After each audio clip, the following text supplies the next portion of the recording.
Greetings, Japan fans. Now, in today's show, we're going to have an interview with Mr. Aki Kubo, who is an old friend of mine and a very experienced Japanese businessman. He's worked for foreign multinationals his whole life, and he now runs a company called TAG. And that's a very interesting interview. His ideas about what Japan's lacking in the leadership area is quite enlightening. So look forward to hearing about that coming very shortly.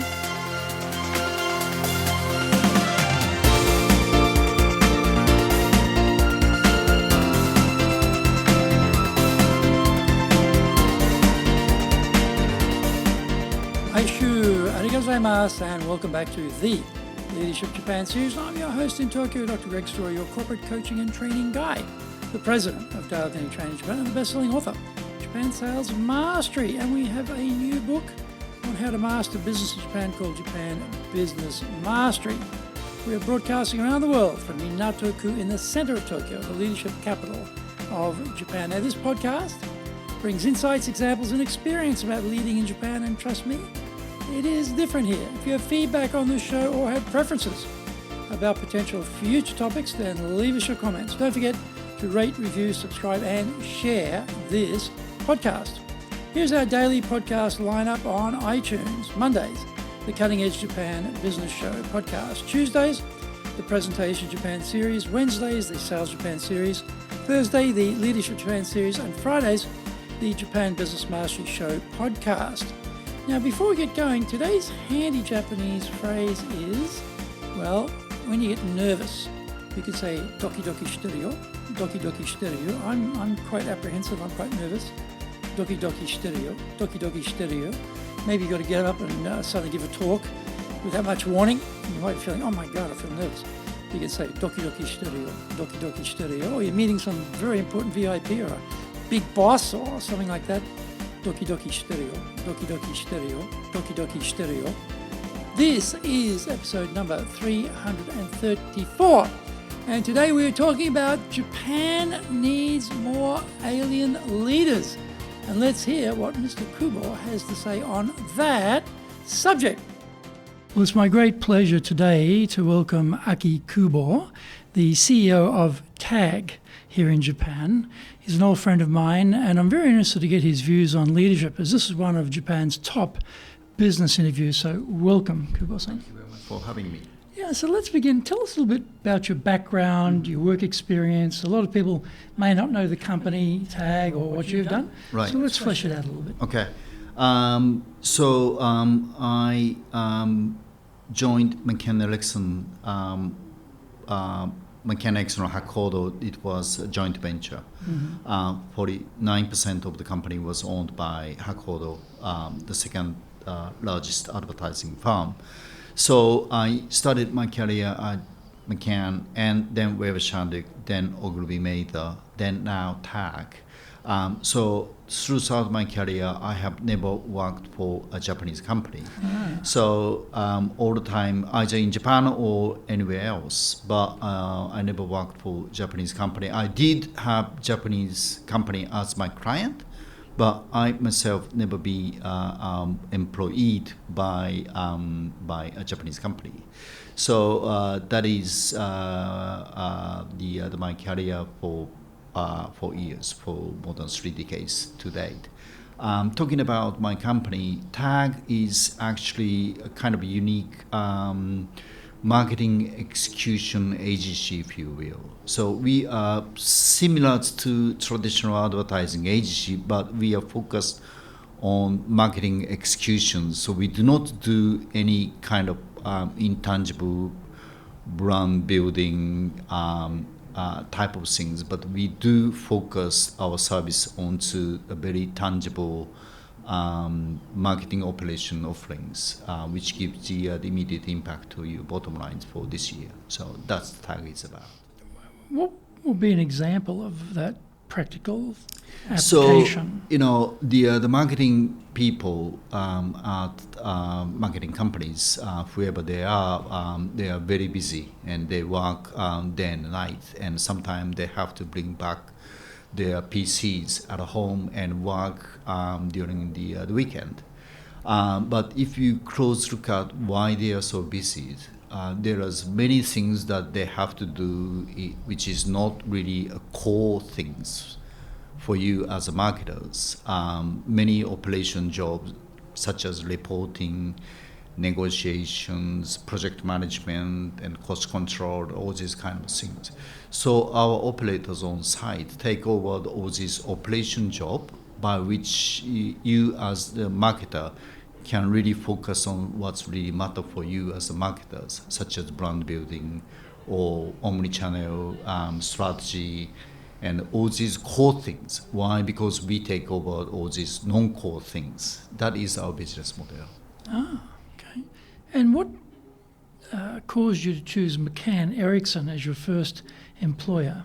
Well, actually, to be honest, I have applied several companies, but McCann is the almost the only one company who chose me.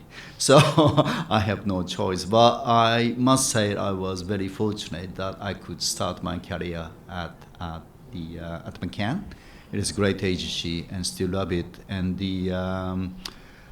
I often think that if I started my career in a Japanese company, I could have spent very different careers today. That's what I believed. Yeah, I'm sure that would have worked out quite differently. And if we think about leadership in Japan, I mean, you're working in foreign multinational companies in Japan. And abroad as well.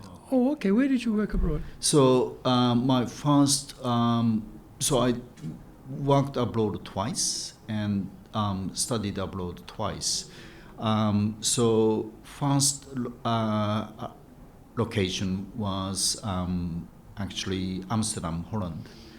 That was in my early 30s. So my job, that was my McCann time, and my client was actually Canon. So they have big European headquarters outside Amsterdam called Amsterdam. That is where my client is located, and they have many Japanese expats there. And McCann office in Amsterdam has some challenges in terms of communication, so they asked somebody to come and help them to facilitate communication. So that was my first assignment, and that was kind of pan-European campaign coordination. So it was a very, very interesting experience that I had. And where else were you posted overseas? And later on, toward end of my career at McCann, I was executive vice president for McCann in London, and global account director for one of the multinational clients. So actually my family lived in London, but I lived in airplane type of situations, so I travel all the time. But again, that was a very good experience, to be honest. Wow, fascinating. And I'm sure both when you're working in Europe and working in Japan, working in gaishke companies, multinational companies, but with Japanese clients, you got to see a lot of contrast between leadership styles of Japan and foreign countries. Right. When you moved from Japan to the Netherlands and started working in that environment, what were the sort of things you noticed about the leadership differences between how they were working in Europe and how they were used to working in Japan? So I would think the couple significant differences in terms of the leadership in Japan, and I would say the rest of the world. I mean, in West in particular. So we often said the leaders are different from managers. But actually, many of the leaders in Japanese companies are not really leaders, but they are more managers. So managers are expected to manage, but they are not particularly expected to lead the change. That, I think, is the fundamental difference. And often the leaders in Japanese organization comes from the organization, as opposed to a new leader in the West comes often from outside. So naturally, they have no bias, whereas the in-house leaders have many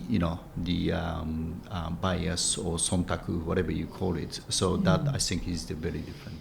And sontaku there means anticipating what other people want and creating that situation. Yeah, and tries to cope with the hidden agenda, if you will. That's what sontaku is about. So the question for a lot of people would be, okay, if all of these managers are managing in Japan, who's doing the leading? Where's the leading getting done? So therefore, the one of the challenges of these countries, among many challenges that this country is confronting with, the slow progress, and it takes time to make the decisions, and therefore we are facing low productivities and very. So if we, some of the leading Japanese companies have been recently bought by Chinese, then they are now coming back and regaining the momentum and growing again. And if you close look at why this, the change is happening, and it often comes from the change of the leadership. Chinese business person, Chinese leaders, makes much quicker decisions than traditional Japanese consensus-driven, decision-making process. I think that is the things. So that is fundamental challenge of this country, I guess. And did you find, therefore, that in Europe, or some of the companies you worked in, where you've got non-Japanese leaders, that they are much more quick in decision-making, more dynamic, more aggressive, maybe? I don't know. What did you find? So this is actually my belief that the Japanese companies in Europe and also Japanese companies in headquarters in Japan need more outside leaders. So we need more aliens, actually. We need more foreigners who is free from all this bias, and they are hired as a change agent as opposed to continue what has been done over the years. So it's really the time for us to think about what the new leader is about. And when you talk about those biases that Japanese managers will have that maybe a foreign import wouldn't have, what would those biases include? So, the people here do not appreciate radical change, as we all know. So, often your direct reports appreciate kind of status quo and slow changes, as opposed to radical, step change. So if you are fully aware of what your direct report wants, that is naturally a bias that you have to appreciate. And you come from the organizations, you have been working with your colleagues over the years. So you really understand what kind of values that company has and what kind of, the corporate culture and DNA, if you will. So we need a leader who is free from all these bias. That I think is the best for an organization. And given your exposure to different ways of leading, and particularly you're working for a foreign multinational company, you as a leader, how have you approached leadership? So, I joined, actually TAG is my post company as MD. So I was MD of McCann International and MD or CEO of Weber Shandwick and country head for Ogilvy Major and now managing director for TAG. So of the for companies, 3 of them, I joined the company as the top of the organizations. Right? At McCann, I started my career from the junior, so I was not free from all these bias. But other than that, other 3 companies, Weber Shandwick, Ogilvy Mather, and now TAG, I joined the company as the top of the organization from outside. So what I did is actually couple of things. One of which is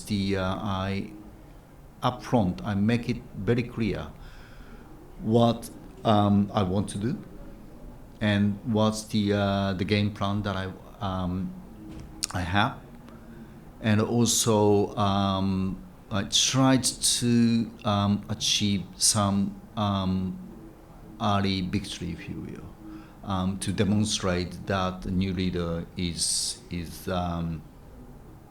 really the leader, as opposed to just the new guy coming in. You see what I mean? So have some credibility with the team. I think it's very important because even in Gaishike company in Japan, the people sort of expect new leaders come from the organization as opposed to bringing somebody from outside. That's the nature of Japanese, the people.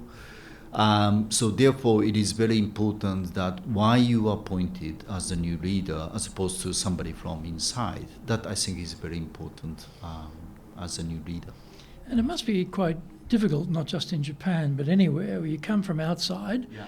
There are people inside who probably think they should be the leader, and then suddenly you turn up. So I'm imagining that's rather a tricky balance to get these people to follow you who actually think they should be sitting in your chair. Yeah. So, you cannot get everybody's buy-in from day one naturally. So you need to identify who, say, out of, 10 direct reports that you have, try to identify 2 or 3 who might appreciate you as a leaders. Then they will once you get the buy-in from these the limited but very powerful the people who are willing to work with you, then you leverage their intelligence and insight to materialize what you want to materialize. In the case of foreign multinational companies, sometimes when presidents are brought in with a change agenda, and there are a lot of vested interests inside the company, they don't have any of that. They try to sabotage the new leader. They'll go directly to the headquarters and say, this new guy doesn't know Japan, doesn't know the clients, doesn't know the market, he's doing this, he's doing that. It's usually a he, complaining all the time, creating trouble. Right. What about in the Japanese version? Because, you're mainly dealing with Japanese staff here, but as a Japanese person, did you ever get those sorts of occasions where people are trying to undercut you? Yes, that is always the risk, I must say. And I myself has experienced kind of similar situation, to be honest. You, as a newcomer from outside, you should be aware that you are perceived as an alien. Even though you're Japanese. Even I'm, local talent, but the leader or country head for multinational companies in Japan, I believe, has a very strong role as an interface. So headquarters either in New York or London or wherever really do not understand what's going on in market, in particular the marketplace like Japan. But at the same time, many of your teams, local team, do not understand what the global agenda is about. So you, as an interface, have to act as an interface, and you are supposed to tell what's going on in Japan to your headquarters and get their concurrence. At the same time, you will let your people knows what the global agenda is about and why the global strategy is moving to this direction as opposed to that directions. So that is a very important role, and probably this is kind of probably more important than any other market, I think. Yeah, because of the unique homogeneous society of the country. And those efforts to push back, often they include some dirty tricks get played. You know, it doesn't seem to be any rules. All the rule book is out the window. Anything goes, you know, because people feel threatened by their change and what they want to do. Did you have such experiences too? Some, but not that serious, to be honest. But the again, only thing that you can do is to, you know, the demonstrate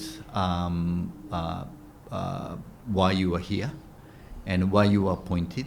And as you pointed out, you have to demonstrate your capabilities and gain the credit from your team as well as from your headquarters. I think that is very important. And of course you have direct reports, but there's also people down the bottom too. So one of the issues of leadership is that we may set the course for the organisation, we may believe that we're communicating the changes throughout the organisation, through our direct reports. But as you mentioned before, with managers, often they're like a concrete layer, you know, they absorb all the knowledge and information from above, but they don't like to pass it down.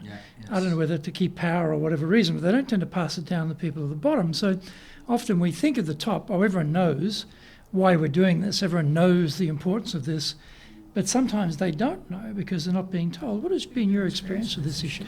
So yes, that is sometimes happening. Therefore, I think it's important that you should have direct contact with the 1 or 2 level below. If you speak only to your direct reports, you might fall into that sort of trap that you just described. So it is important you have to have the 1 or 2 level below. Then you can check what your strategy is well penetrated and conveyed to the within the organization. I think that is important. I have regular town hall meetings at TAG and at Ogilvy. I did once a month town hall meetings, and so that I think that is very important, because you cannot expect that your strategy or your message are well communicated to across the organization. Yes. And people sometimes say that going out and drinking with the staff, after hours, non-communication. Yeah. How about that? Is that something that's been important in your leadership, or not so much? Not really. Well, sometimes I go out for drink, but I think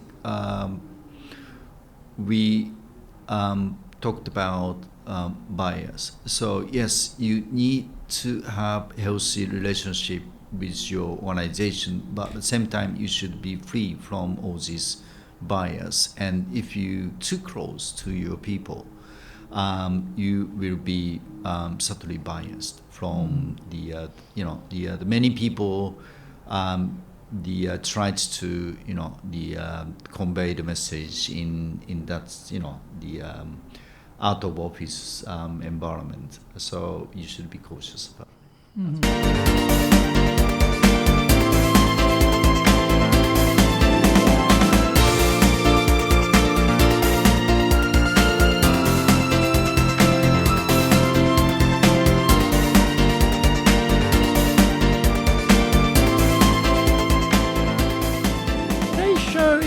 By our public courses, but we also do custom in-house programs. We do them in both Japanese and English.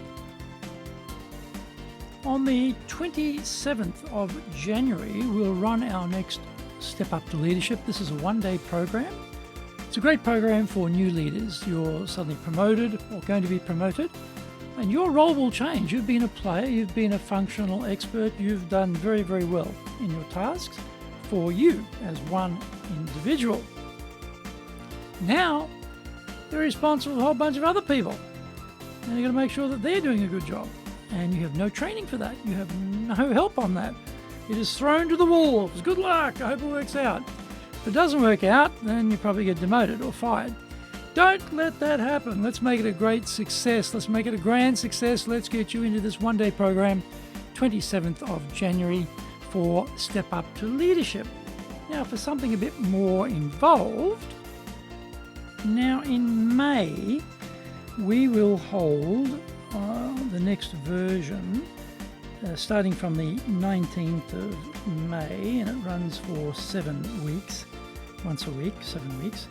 The Leadership Training for Managers program. This is an excellent program.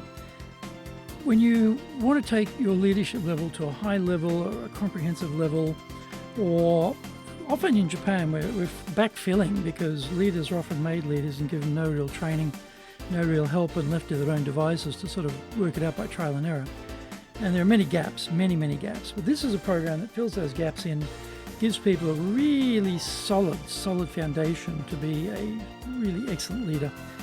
That's the Leadership Training for Managers program. It's a 7-week-long program, once a week, 3.5 hours every week. Next one starting on the 19th of May 2020. Now, our website is full of useful resources, so you can check that out at enjapan.dalecarnegie.com. You can also email me at greg.story@dalecarnegie.com. If you like learning by watching videos, we've got truckloads of them, over 800, maybe more than 870 now. It's at our YouTube channel, Japan Dale Carnegie TV. And we release 2 TV shows every week on YouTube. The Cutting Edge Japan Business Show, that comes out on Mondays. That's a premier business show in Japan. And Fridays, we have the Japan Business Mastery Show, a little bit of a shorter version. Don't forget to get my books, Japan Sales Mastery, that's the Bible for selling in Japan, and my new bestseller on how to master business in Japan, Japan Business Mastery.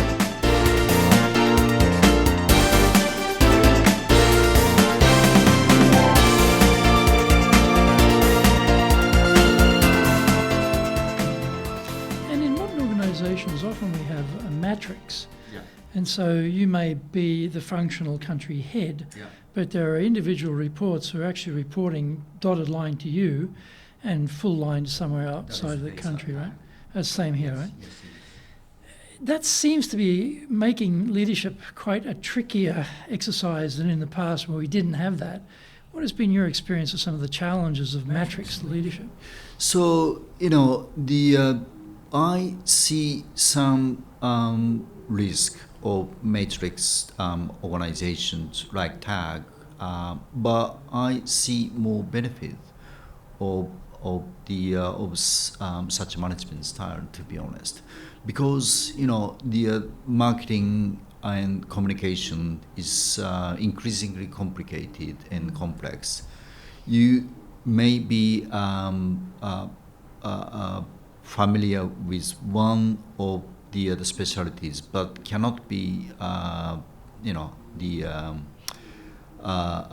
specialist in all service categories that we are delivering. So naturally, you have to rely on subject matter specialists on that. So if that's the case, you have a regional specialist group, and you subordinate reports professionally to that subject matter specialist or expert, and geographically he or she reports to you. I think that is the healthy structure, and you have a better chance to provide quality service, higher quality service to your customers. So yes, I am fully aware of what you're talking about as kind of the risk as a leader, but I see more benefit of matrix of organization as opposed to risk. Something that surprised me about Japanese big companies is that the president often doesn't have that much power, that the division heads inside the organisation have got tremendous power, and the president's sort of the head, but really not the leader in such a powerful way. As I said. Yes. Yes, they're managers. Their job is, as a manager, they just acknowledge and approve what his team is coming up with, right? That is the role. And they hardly meet their customers and hardly involved in day-to-day operation, which is all dedicated. So they are pretty much hands-off as opposed to hands-on, which makes you a manager as opposed to leaders. If you want to be a strong leader, you really have to hands-on and you really have to understand what's going on. Otherwise, you cannot lead and you cannot create innovation, right? So that, I think, is the fundamental differences between leaders and managers. And also, one of the things I noticed when we used to do engagement surveys in Japan, they'd be doing them globally. And so you'd get sent to the hub, probably Hong Kong or Singapore or somewhere, and they'd have all the regional people there, and they'd be showing the global results of the engagement surveys. And invariably, APAC scores would be the lowest globally. And invariably, Japan would be the lowest in APAC. What's been your experience of these sorts of very low scores for engagement? What does it mean? That is my experience, to be quite honest with you, and I tried to understand where it comes from, to be honest. Couple of reasons. One is the people, in particular middle to junior peoples, sort of disappointed about slow change of the organizations, and they are not given any authorities to do something different. Very, I would say, seniority-driven organization as opposed to, meritocracy type of compensation is another reasons. And naturally, the senior you are, the more risk about you will be. So no matter what kind of ideas that you come up with, your manager said, no, let's stay with what we have done before. So there's many things and many elements that discourage your talented people, to be honest. So yes, I still believe the quality of Japanese workers are pretty high relative to the global standard, but there is many ways to discourage or disappoint these talented people. I think that is my view. And why is it that the managers are discouraging them having a little bit of chance to have some authority or lead a project and do something new? What is the fear of the new that's driving people to suppress that? So again, the performance evaluation is basically deduction principle as opposed to point principle. So if you take a risk and do something, and sometimes it goes well, but sometimes it doesn't go well. If it doesn't go well, your point will be deducted. When you say your point will be deducted, what do you mean? So, if you take a risk and do something, right, then you will gain some point. That's the point principle, right? Katen shugi in Japanese. Right, so that is the way to make yourself as a fast tracker, right? But here, you are supposed to behave like everybody else. If you do something wrong, your point will be deducted. As opposed to you do something extraordinary, then you gain the point. That's, I think, is fundamental difference.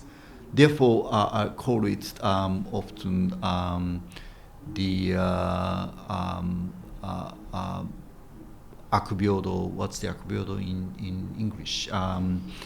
The negative example you're thinking, or what it's called in English? I tried to understand. Yes, could be. misapplied equality.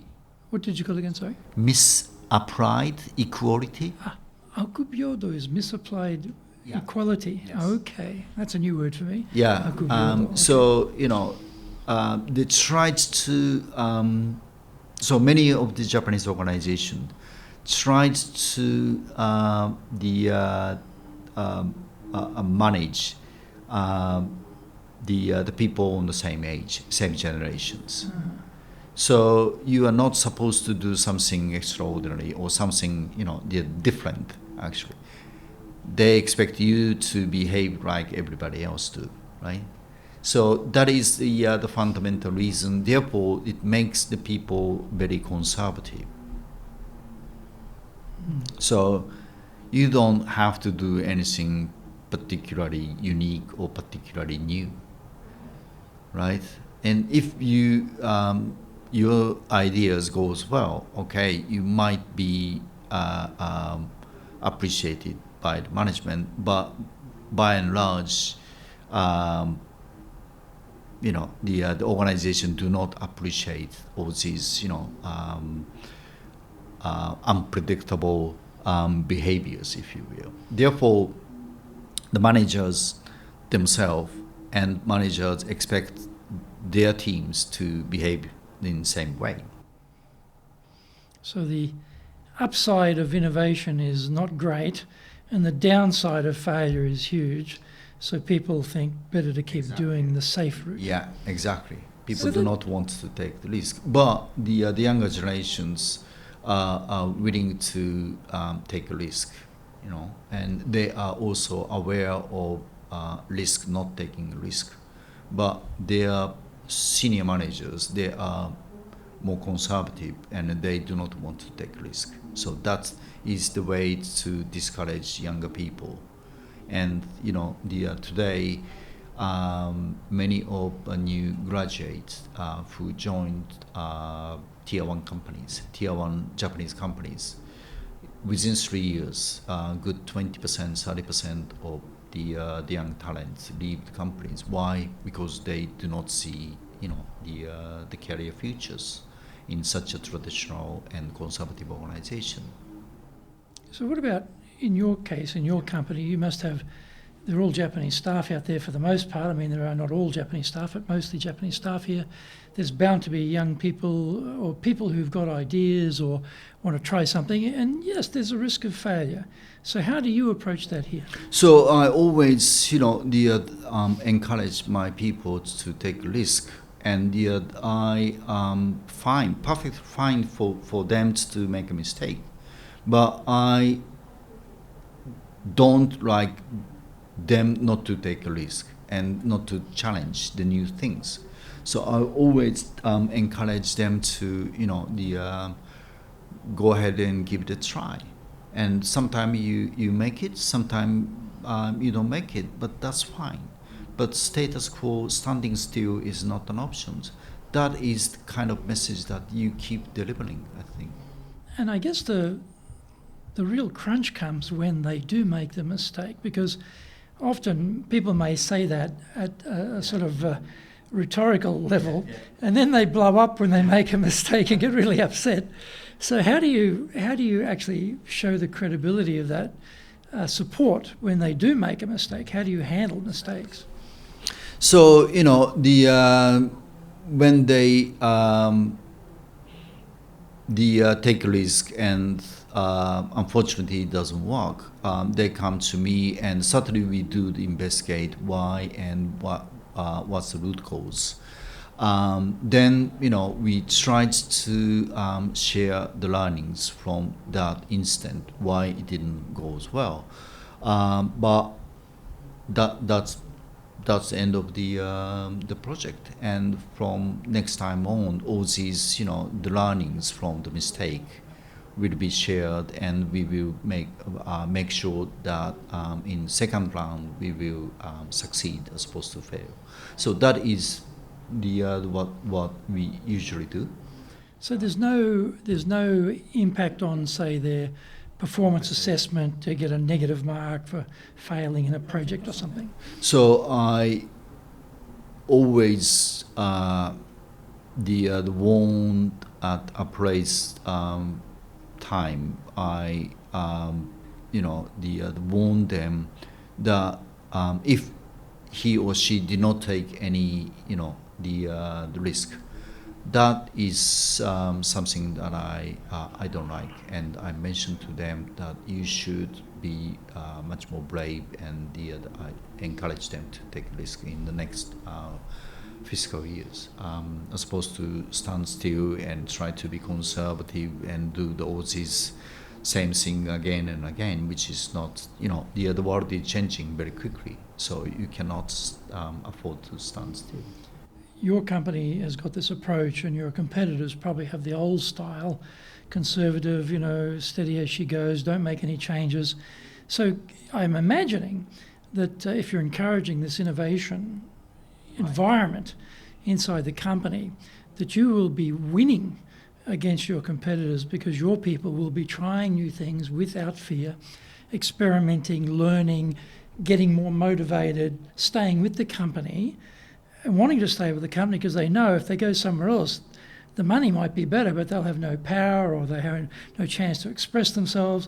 Are you finding that it's helping you in that competitive environment with your competitors, and is it also helping you to retain people? So yes, there is no such things as stable place anymore. Even if you work for one companies, which is big companies, by the way, but you never know what is going to happen. So you have to, you as a professional have to create your own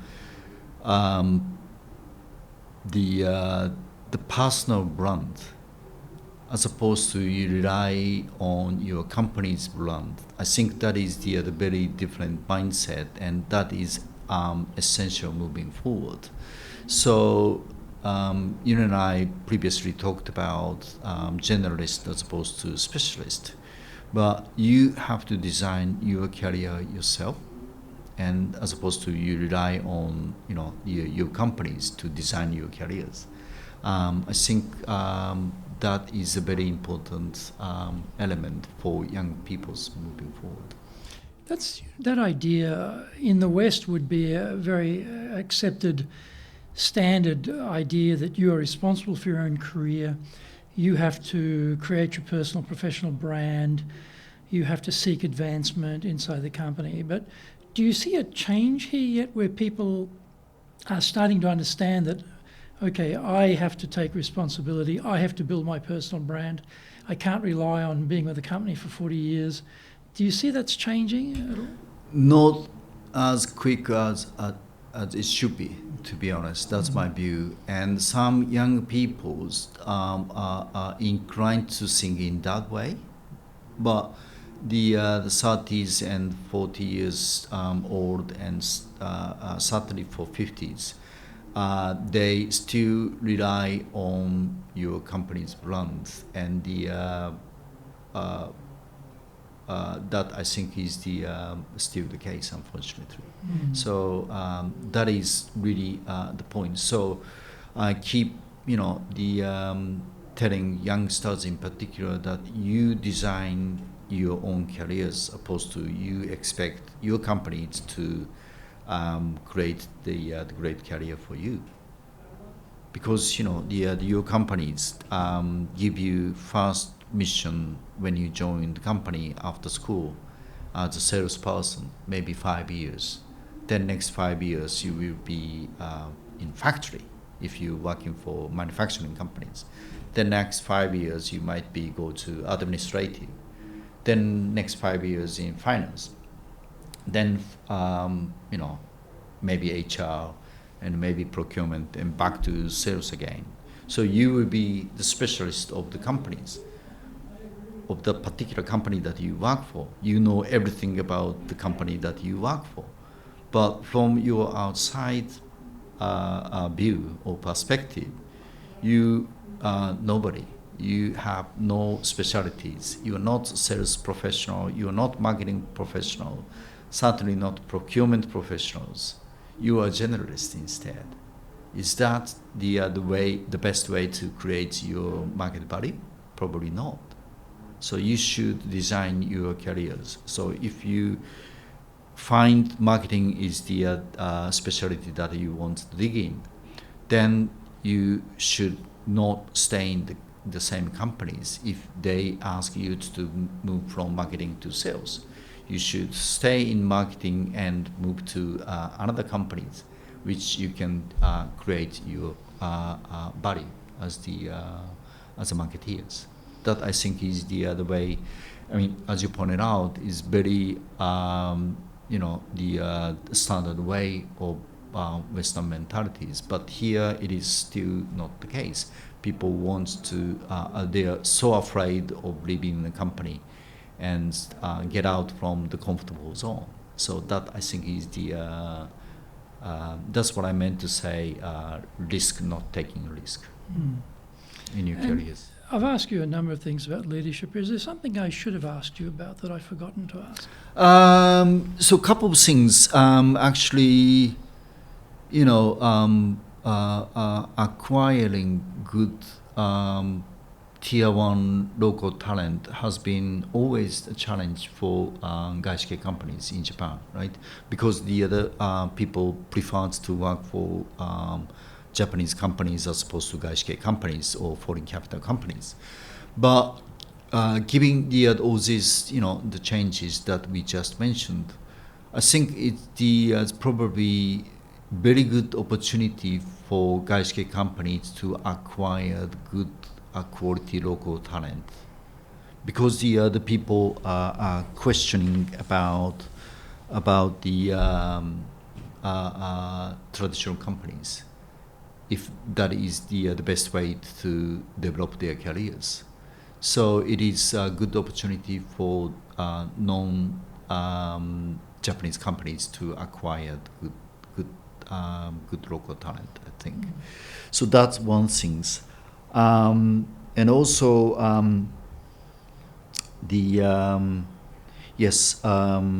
I mentioned about senior people who are kind of conservative. So your direct report may be conservative and do not want to appreciate the radical change. But one or two level below them are much more willing to try something new. So try to get direct contact with these people who may not be the best English speakers, but they still appreciate if you come to you, if you come to them, and they truly appreciate, and they are much more open to talk to you what they really think. So I think that is important attitude. And one last thing is about, again, I mentioned earlier, but these countries need more game changers. We need more fresh perspective, as opposed to traditional conservative managers. So we need more aliens, we need more gaijin, we need more fresh perspective, and so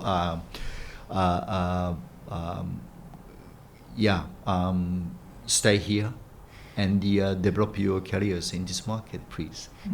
That is your best benefit, and the best benefit of your organization, and also the country as a whole. That's what I believe. So if we were going to give some advice, someone's coming to Japan, or they've been in Japan a short time, and you're going to give them 3 pieces of advice, Right. of things they should think about as a leader in Japan, what would those 3 pieces of advice be? How would you advise them? I do not expect newcomers to behave like locals, because there is many local peoples. You don't have to be a locals. You have to be, in one way, an interface, right, as I mentioned earlier. But you are the game changers. So some people tried to behave like Japanese and go out for drink nominations and go to the karaoke and all this, which I don't denied, but that is not what the key thing that you have to do. Position yourself as a game changer, because that is the thing that you will have to do. That's one thing. And second thing is be mindful that your company needs a person like yourself. So don't think Japan as one of the stepping stones for your careers. So stay here for 3 years, maximum 5 years, and go back to US or go back to England or go to another better place. Please try to commit longer term in this market and try to be a real, the leader for your organization in this market. Because as I said earlier, we need a leader like you. And we need a leader with different perspective, unique perspective, which is very important in homogeneous societies like Japan. These are the two things, probably. Yeah, well, that's really good advice. Thank you very much. Well, we've had a really fascinating conversation today. I feel we've gone very deep on seeing how Japanese companies work, the potential they have to change what they're doing and to grow. And I'm sure that if we followed Kubo-san's advice around getting game changers employed and giving people the opportunity to grow and to experiment and to innovate, that the whole country will move forward much faster than it has done to date and will secure a place for itself in the future. So I'd just like to thank Kubo-san once again. Thank you. Thank you very much for a fascinating conversation. Thank you very much for your time. Thank you. So that concludes today's episode on leadership for Japan's top business interviews. I look forward to joining you for our next show.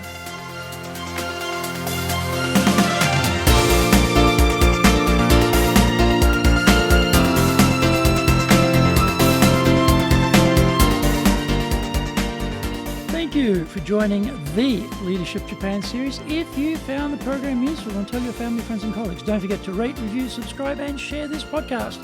You can contact me at greg.story@dalecunning.com. Lots of great stuff on our website, injapan.dalecunning.com. Until the next episode, take what you thought valuable, put it into action, because idea application is what makes winners winners. So be one of them. Remember, I'm your corporate coaching and training guy here in Japan, ready to help you grow your business.